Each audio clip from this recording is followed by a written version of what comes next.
Im letzten Video haben wir gesehen, dass Wissenschaft nie völlig wertfrei sein kann. Epistemische, auf Wissen und Erkenntnis gerichtete Werte sind unerlässlich für gutes wissenschaftliches Arbeiten. Doch wie sieht es auf der sozialen Ebene aus? Welche moralischen Regeln müssen in der wissenschaftlichen Gemeinschaft gelten? Robert K. Merton formuliert 4 zentrale Merkmale, die gute Wissenschaft von schlechter Wissenschaft unterscheiden. Der US-amerikanische Soziologe Robert K. Merton schreibt 1942 einen berühmten Aufsatz mit dem Titel »Die normative Struktur der Wissenschaft«. Hierin nennt er 4 zentrale Normen, die das wissenschaftliche Berufsethos ausmachen, die also definieren, was gutes wissenschaftliches Arbeiten von schlechtem wissenschaftlichen Arbeiten unterscheidet. Merton war kein Moralphilosoph, sondern Soziologe.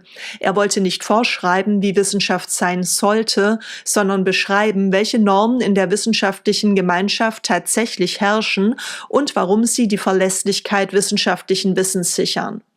Sein Text war eine Reaktion auf den drohenden Vertrauensverlust in die Wissenschaft, der durch Nationalismus, Rassismus und politische Instrumentalisierung vor allem im Nationalsozialismus entstanden war.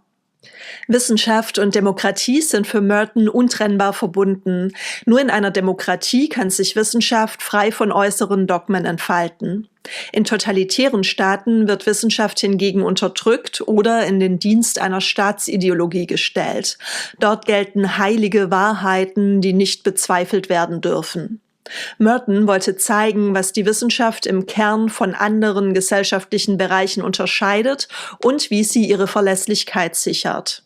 Er unterschied dabei zwischen rein technischen Regeln, zum Beispiel logische Konsistenz oder empirische Belege, und den sozialen Normen, die das Verhalten der Forscher untereinander prägen. Gute Wissenschaft braucht beides. Eine Theorie kann methodisch perfekt sein, aber wenn der Forscher sie geheim hält, schadet er dem Fortschritt der Wissenschaft als Institution. Das wissenschaftliche Ethos ist epistemisch ausgerichtet. Es sorgt dafür, dass gutes Wissen entsteht. Verlässlich, begründet und unabhängig von persönlichen oder gesellschaftlichen Vorurteilen. Im Idealfall gibt der Wissenschaftler beim Betreten des Labors seine privaten Überzeugungen, Vorurteile und politischen Interessen an der Garderobe ab und lässt sich nur noch vom wissenschaftlichen Ethos leiten. Die 4 Normen, die Merton nennt, sind Universalismus, Kommunalismus, Uneigennützigkeit und organisierter Skeptizismus. Gehen wir sie der Reihe nach durch. Die Norm des Universalismus fordert, dass alle wissenschaftlichen Behauptungen ausschließlich an unpersönlichen, objektiven Kriterien gemessen werden dürfen. Das bedeutet, ob eine Theorie wahr oder falsch ist, hängt nicht davon ab, wer sie aufstellt. Merkmale wie die nationale Herkunft, das Geschlecht, die Religion oder die soziale Stellung eines Forschers dürfen bei der Bewertung seiner Arbeit keine Rolle spielen. Eine Theorie wird nur dann akzeptiert, wenn sie mit den verfügbaren Daten und dem bestehenden Wissen übereinstimmt, völlig egal, ob sie von einem Nobelpreisträger aus Harvard oder einem völlig unbekannten Nachwuchsforscher stammt. Universalismus bedeutet nicht, dass alle Forscher gleich begabt sind, sondern dass die Bewertung ihrer Arbeit unabhängig von irrelevanten Merkmalen erfolgen muss. Merton schrieb das 1942, als die Nazis jüdische Physik ablehnten und deutsche Physik propagierten. Er warnte explizit vor einer 100%ig amerikanischen oder echt deutschen Wissenschaft. Wahrheit ist universell. Sie kennt keine Staatsgrenzen oder Rassenideologien. Universalismus gilt auch für Karrieren. Der Zugang zur Wissenschaft darf nur nach Talent und Leistung vergeben werden, nicht nach Herkunft oder Ideologie. Das Interessante an dieser Norm ist, dass Zweckmäßigkeit und Moral zusammenfallen. Diskriminierung in der Wissenschaft ist nicht nur moralisch falsch, sondern auch irrational. Denn wer fähige Köpfe aufgrund ihrer Herkunft ausschließt, beraubt die Menschheit wertvoller Erkenntnisse und behindert damit den Fortschritt.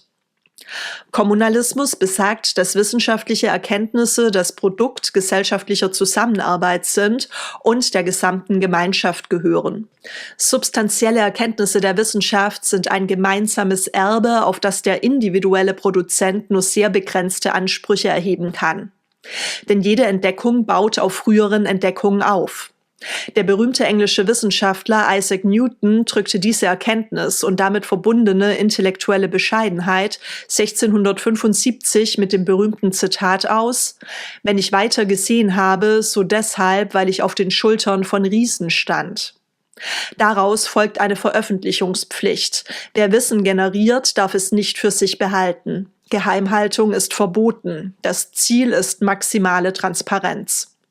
Das Streben nach Open Access, also dem kostenlosen Zugang zu wissenschaftlichen Publikationen, ist eine moderne Umsetzung von Mertons Kommunalismus. Auch Preprints und Datensharing-Plattformen dienen dazu, Wissen sofort und ungefiltert mit der gesamten Weltgemeinschaft zu teilen, anstatt es hinter teuren Bezahlschranken zu verstecken. Das Gegenteil von Kommunalismus ist die Privatisierung von Wissen. Patente auf Grundlagenforschung oder Paywalls von Fachzeitschriften, die den Zugang zu Informationen blockieren, werden aus dieser Perspektive kritisch gesehen, da sie den wissenschaftlichen Fortschritt bremsen und das Erbe der Menschheit kommerzialisieren. Uneigennützigkeit bedeutet, dass Wissenschaftler ihr Handeln am Interesse der Gemeinschaft nach verlässlichem Wissen ausrichten sollen, nicht an persönlichem Gewinn, Karriere, Ruhm oder Geld. Das heißt nicht, dass sie altruistisch oder selbstlos sein müssen. Wissenschaftler sind keine Heiligen. Auch sie wollen Karriere machen, Ruhm erlangen oder Geld verdienen. Der entscheidende Punkt ist jedoch, dass das Wissenschaftssystem als Institution so strukturiert ist, dass es den Einzelnen zur Redlichkeit zwingt. Da wissenschaftliche Arbeit im öffentlichen Raum stattfindet und durch Mechanismen wie Peer Review oder Fachkonferenzen einer ständigen gegenseitigen Kontrolle unterliegt, lohnt sich Egoismus schlichtweg nicht. Wer Ergebnisse frisiert oder Daten fälscht, um schnellen Ruhm zu erlangen, geht ein extrem hohes Risiko ein, entdeckt zu werden und damit seine gesamte berufliche Existenz zu verlieren. Das System sorgt also dafür, dass das Streben nach verlässlicher Erkenntnis über den persönlichen Vorteil gestellt wird, nicht aus Gutmütigkeit, sondern durch institutionelle Anreize und Sanktionen. Wissenschaftler sind laut Merton ihren Standesgenossen rechenschaftspflichtig. Das zeigt sich heute besonders in der Pflicht, Interessenskonflikte, wie etwa die Finanzierung durch Industriekonzerne, transparent offenzulegen. So schützt der öffentliche Charakter der Forschung davor, dass Partikularinteressen die objektive Wahrheit verzerren. Organisierter Skeptizismus ist die systematische, unvoreingenommene Prüfung aller wissenschaftlichen Behauptungen, bevor sie als gesichertes Wissen akzeptiert werden. Hierbei handelt es sich um ein methodisches und institutionelles Gebot. Gemeint ist die zeitweilige Außerkraftsetzung bestimmter Urteile. Man darf einer neuen Theorie nicht einfach glauben, nur weil sie plausibel klingt oder von einer Autorität stammt. Stattdessen muss jede Hypothese anhand strenger, empirischer und logischer Maßstäbe unvoreingenommen überprüft werden. Das Entscheidende hierbei ist das Wort organisiert. Skeptizismus soll laut Merton kein privater Charakterzug eines kritischen Forschers bleiben, sondern er muss institutionalisiert sein. Das bedeutet, dass die Strukturen der Wissenschaft, wie Fachzeitschriften, Laborkultur und Konferenzen, den Zweifel zwingend vorschreiben. Das bekannteste Instrument hierfür ist das Peer-Review-Verfahren, bei dem unabhängige Experten eine Arbeit auf Herz und Nieren prüfen, bevor sie veröffentlicht werden darf. Die Replikationskrise in der Psychologie ist ein Paradebeispiel dafür, wie wichtig dieser organisierte Skeptizismus ist. Viele klassische Befunde, wie zum Beispiel Power-Posing oder Ego-Depletion, ließen sich bei Wiederholungsstudien nicht oder nur sehr schwach bestätigen. Die Krise hat gezeigt, wie essentiell systematische Zweifel und Reproduzierbarkeit sind. Wissenschaftler müssen die Größe besitzen, ihre eigenen Hypothesen mit derselben Härte zu hinterfragen wie die Theorien ihrer Konkurrenten. Nur was diesen Härtetest des Zweifels übersteht, verdient die Bezeichnung als wissenschaftliche Erkenntnis. Mertons Normen wurden 1942 formuliert, um die Integrität der Wissenschaft zu sichern. Sie sollten Wissen verlässlich machen, unabhängig von Politik, Geld oder persönlichen Vorurteilen. Doch gelten sie heute noch? Auf der einen Seite sehen wir eine konkrete Umsetzung von Mertons Normen, beispielsweise durch Open Access, Preprints und die Replikationskrise. Diese 3 Entwicklungen der letzten 10 bis 20 Jahre sind keine Randphänomene, sondern markieren tiefe Veränderungen im Wissenschaftsbetrieb. Sie zeigen, dass Kommunalismus und Skeptizismus heute relevanter denn je sind. Open Access bedeutet, dass wissenschaftliche Artikel, Daten und oft auch Software kostenlos und ohne Paywall für jeden zugänglich im Internet veröffentlicht werden. Ohne Bezahlschranken oder Verzögerung durch ein Abo-Modell kann Wissen sofort und global geteilt werden. Preprints sind wissenschaftliche Artikel, die vor Peer Review, also vor der offiziellen Begutachtung, öffentlich hochgeladen werden. Ergebnisse werden sofort geteilt, nicht erst nach Monaten oder Jahren Review-Prozess.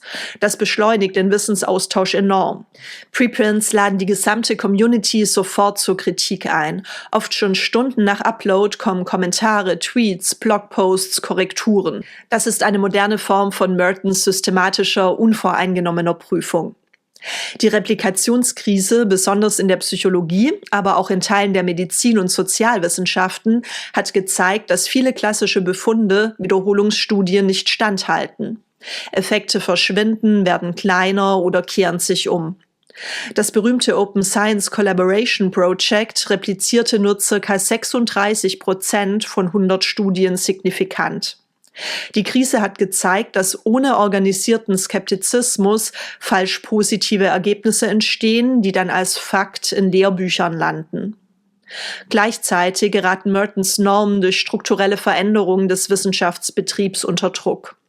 Big Science, riesige Teams, Milliardenbudgets und starke Abhängigkeit von Geldgebern gefährdet vor allem Uneigennützigkeit und Autonomie. Wo viel Geld fließt, wächst der Druck, verwertbare Ergebnisse zu liefern, was den Blick für die reine Wahrheit trüben kann. Große, teure und langfristige Forschungsprojekte wie das Human Genome Project oder CERN können nicht mehr von einzelnen Forschern oder kleinen Labors bewältigt werden. Stattdessen arbeiten tausende Wissenschaftler aus vielen Ländern zusammen, oft über Jahre oder Jahrzehnte mit Budgets im Milliardenbereich, finanziert vor allem von Staaten, der EU oder großen Stiftungen. Kritiker sehen Mertons Normen als idealisiertes Bild, während in der Realität gegensätzliche Normen gelten, zum Beispiel Geheimhaltung statt Offenheit, Partikularismus statt Universalismus, Selbstinteresse statt Uneigennützigkeit und Dogmatismus statt Skeptizismus. Ein besonders provokantes Beispiel für den Konflikt zwischen Dogmatismus und organisiertem Skeptizismus ist die sogenannte Crevan Studies Affair von 2018. 3 Forscher reichten bewusst absurde, ideologisch überladene Hoax-Papers in Zeitschriften aus den Bereichen Gender, Queer und Fat Studies ein. Ein Paper, das sogar einen Preis erhielt, behauptete ernsthaft, man könne anhand des Paarungsverhaltens von Hunden in Parks eine Vergewaltigungskultur bei Hunden und Menschen nachweisen. Mehrere dieser Arbeiten wurden trotz haarsträubender Inhalte vom Peer Review angenommen und teilweise veröffentlicht. Die Aktion zeigt, in manchen Teildisziplinen kann ideologische Konformität wichtiger werden als methodische Qualität und unvoreingenommene Prüfung. Eine klare Abweichung von Mertons Ideal des organisierten Skeptizismus. Solche Fälle sind kein Beweis, dass die gesamte Wissenschaft kaputt ist, sondern dass bestimmte Teildisziplinen besonders anfällig für Dogmatismus und Partikularismus sind. Sie unterstreichen, warum transparenter, reproduzierbarer und ideologiefreier Wissenschaftsbetrieb so wichtig bleibt. Trotz aller Kritik sind Mertons Normen für viele Organisationen eine wichtige Grundlage, auf der man bauen kann. Sie werden bis heute in Leitlinien guter wissenschaftlicher Praxis zitiert, zum Beispiel von der DFG, der EU-Kommission oder der American Association for the Advancement of Science als Orientierung für Integrität, Transparenz und Selbstkontrolle. Mertons Berufsethos für Wissenschaftler bleibt auch heute noch ein starkes Ideal. Es erinnert daran, dass Wissenschaft primär der verlässlichen Erkenntnis dient und nicht Macht, Geld oder Ideologie. Der organisierte Skeptizismus scheint aktuell am meisten unter Druck zu stehen. Nicht nur durch wirtschaftliche Interessen, sondern auch durch ideologische Einflüsse in manchen geistes- oder sozialwissenschaftlichen Feldern. Welche Mertonsche Norm findest du am wichtigsten? Und wo siehst du sie heute bedroht? Wenn du meine Arbeit unterstützen und deine philosophischen Kenntnisse vertiefen möchtest, schau gerne im Shop vorbei. Dort findest du Zusammenfassungen, Prüfungsfragen, Unterrichtsmaterialien sowie die Skripte und Folien zu meinen Videoreihen. Viel Spaß beim Lernen und bis bald!